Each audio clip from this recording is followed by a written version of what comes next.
G2G, o governo Camboja, a aquisição, o orçamento de 3 milhões, dá 25 kg a muito 4 mil toneladas.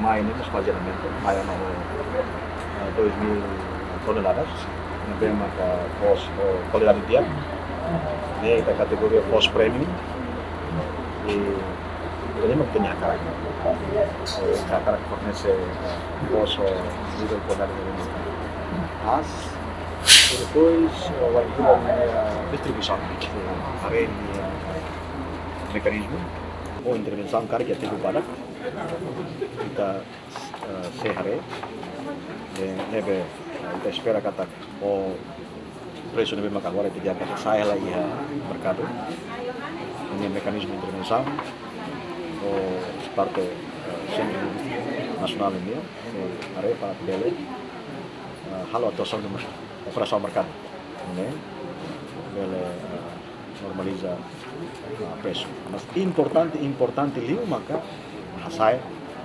produção railara, produção post ya railara. Nema mais importante liu. Tambah kita yang kata politika subsidi para normaliza ne laos temporária det. Importante liu maka kita tem que hasai produção ya railara.